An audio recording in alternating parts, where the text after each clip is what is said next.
Hello ladies and gentlemen, this is Sunny of Sunrise 75 Channel at kasama ko ngayon syempre ang ating founding president, wow, ng Lakbay Siyensya ng Marikina. Bati ka muna, ma'am. Hello! Welcome po sa amin sa Lakbay Siyensya at ang ating pong members and supporters and also with the group of Sir Sunny.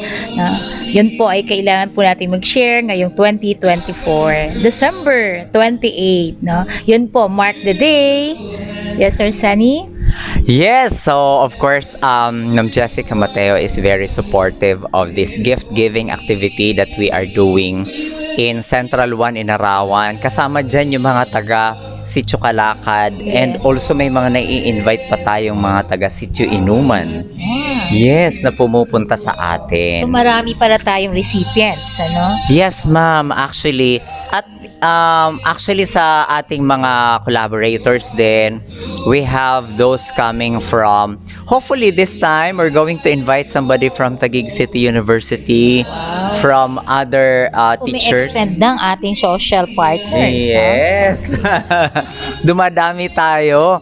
Ma'am Jessica, naalala ko lang, yung tanong na sino ba ang ating ini-invite kapag meron ng Pasko, meron ng Christmas party tuwing Pasko. Yung bang ating makakilala, yung mga taong medyo meron sa buhay, kasi syempre pag binigyan natin, we could expect na pwede tayong bigyan. Pero yung ating project, yung ating ginagawa sa Central 1 in Arawan, kasama yung Calacad at Inuman, sino nga ma'am yung ating mga recipients dito? Siyempre, yung mga kasama natin na mga makikita natin na parang hindi pa sila nabigyan ng mas maganda at hindi pa rin sila naka-enjoy sa buhay nila.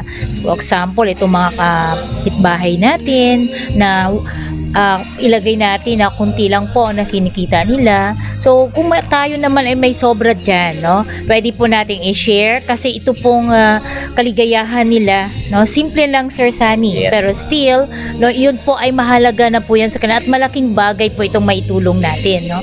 Sa ating po mga kasamahan din, ang members ng Lakbay Siyensya sa Marikina at sa iba pang mga stakeholders natin and partners, no, ang mga support ninyo ay napupunta po ito sa mga bata nakikita natin na lawless family, at saka ito po ay kaligayahan nila na tayo po ay makakasama muli sa ating year 3 sa Lakbay Siyensya together with the Sunrise 75 channels, no.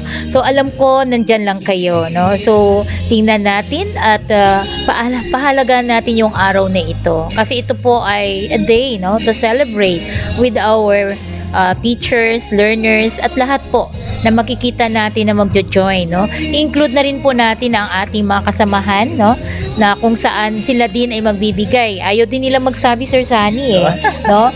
Nihiya din daw sila, pero at least yan po ay makikita natin na yung pong kapit kamay, no, the collaboration sa ating mga kasamahan, malayo man at malapit ay nandyan po sila, no. So happy Giving Day sa December 28, no. You will be there at 8 AM onwards.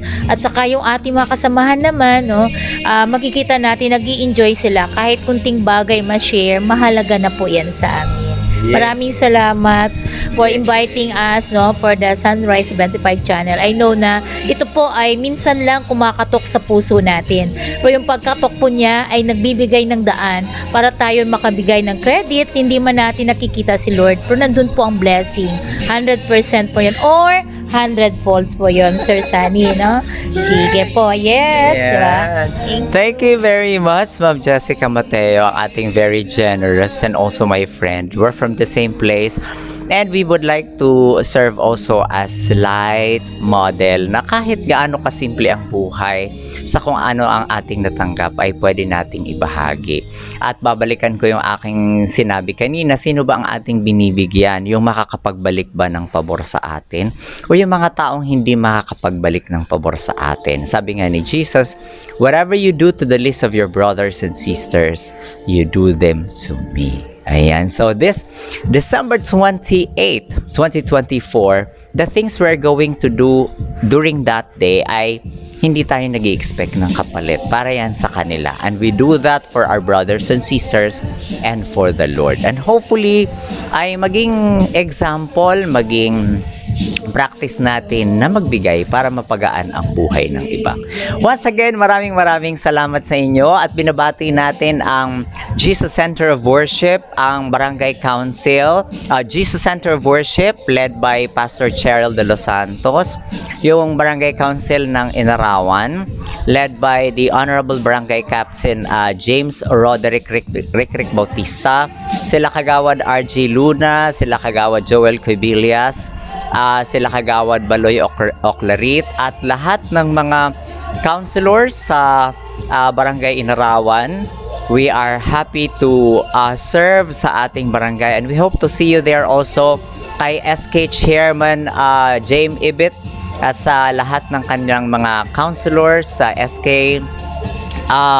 Sa lahat ng sitio chairperson, Ma'am Jess, kasama natin sila, di ba sila Ma'am Edith Provido.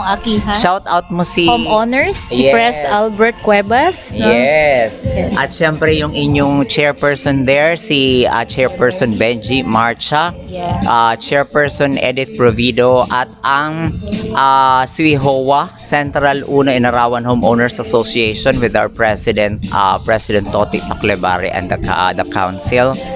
Lahat po kayo ay inaanyayahan namin and we hope to collaborate this coming December 28, 2024. Maraming salamat and see you Yes. there! Thank you. Thank you! God bless po sa lahat.